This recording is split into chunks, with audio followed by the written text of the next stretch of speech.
So we have Grant Wood from Kodiak Group that will tell us a little bit more about their workflows. And we have Gord Maguire, there's the Director of Engineering Services for the city of Hamilton.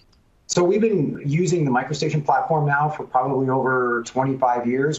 MicroStation is really the beginning platform for everything that we do in my division, and that's for projects from a small culvert crossing to a $100 million servicing tunnel to expand development lands. It is the foundation platform that we work on, and it is from the beginning with our geomatics team all the way out to our construction group. Having tools that other people don't have. I think AccuDraw is undersold, if I'm honest. I think it's the best tool 3D modeling wise on the planet. I've used 4 or 5 different 3D modeling packages now.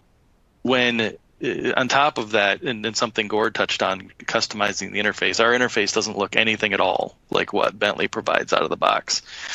As an example, we have, and I added it up just because I was curious, we have over 5,000 .cel files that all have to be easily accessed at any given moment. Within each one of those files, there could be 1 or 2 actual cells, or there could be 100 cells that it could actually be pulled from. So we have one tab in our MicroStation environment for all of the 3D and 2D modeling tools. We have 3 tabs for cells.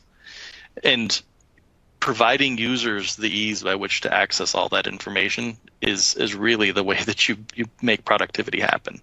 You know, we're able to use the citywide mapping system. So we can go out and we can map the entire city. We can get a drainage or a terrain model. We can get a forestry model. We can get all of our everything that we need. And then when we do a site-specific drawing, we can pull in from those large data sets the things we need, and we can merge and join, you know, our engineering-specific drawings right in with our overall CAD and GIS layers. So I think that's been one of our probably our biggest and most powerful advantages, is using very tightly spatially geo-referenced drawings and projects on top of large corporate data sets, and then taking advantage of those.